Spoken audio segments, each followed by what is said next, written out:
Rainville is a world expert on pain and hypnosis. The first question I wanted to ask was he as amazed as I was? What we're saying is that the words of another person are able to change what's going on in our brain. Of course. And profoundly affect our physiology. Right, yes.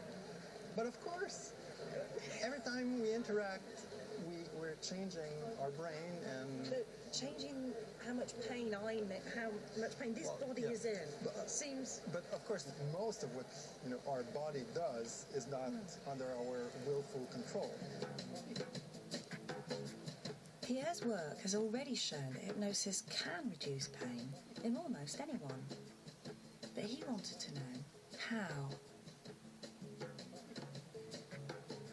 5, 4, 3. He's receiving 48. He's in the process of conducting a major experiment to look at this. Just relax and don't move. What Pierre is trying to find out is this. Is hypnotherapy, when applied for pain relief, analgesia, just the same as the placebo effect?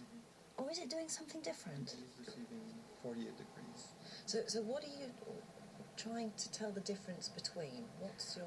Well, we know that both hypnotic analgesia and placebo analgesia are two real analgesic procedures. Okay, so just believing or being conditioned to believe that something's going to work genuinely affects your experience of pain. Exactly. We know that's the case. And we know with both of these. This also decreases the pain-related responses in the brain.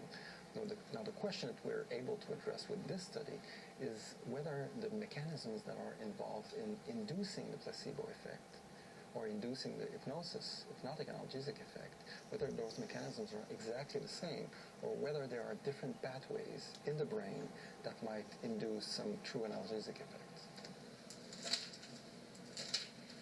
So I will start with the analgesic cream. For the placebo part of the test, people's skin was coated with what they were told was a pain-numbing cream. In fact, it does absolutely nothing. Then, their brains were scanned before and while a painful stimulus was applied. And how much does it hurt? Well, you can try it.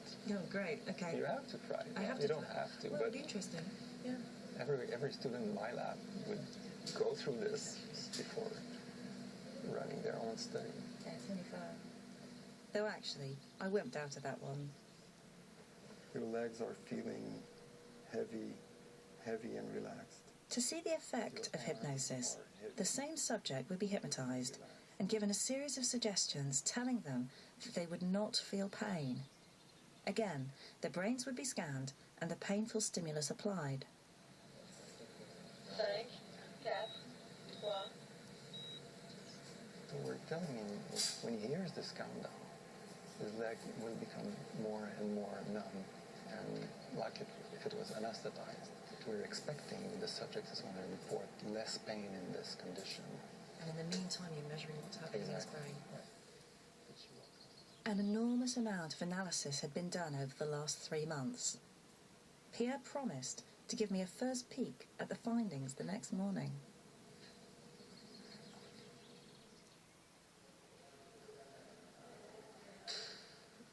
Hi. Good morning. How are you doing? Good, very good. How are you? I'm good. Yeah. And how's it looking? Well, we've done some analyses. Pierre was sounding cautious, as the team had literally been working through the night. They had results to show how the brain responded just before the pain stimulus was given. And Jenny's been up all night, right? Yeah, Jenny's been working very hard on this. This would be the first indication to see if the brain responded to pain under hypnosis the same way it responded under placebo. Right, so these maps are showing brain activity in anticipation of the pain. Okay, so this is the expectation. Right, this is the expectation, and this might reveal areas that trigger the analgesic effect. Mm-hmm. And here in the hypnotic analgesic condition, you find some stronger activation in some part of the prefrontal cortex.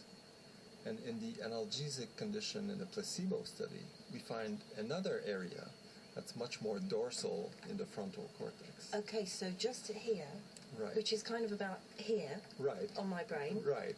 that's the hypnotic area that's Exactly. been more activated, and just here, which is higher up, Right, that's the bit that's associated with the placebo control. So they're very different areas. right. This is consistent with the idea that different processes are involved, different mechanisms are involved in triggering the analgesic response in response with placebo or in response to hypnotic suggestions. It's early days, but it may be that hypnosis really does work in a different way from the placebo. Not yet. With the placebo.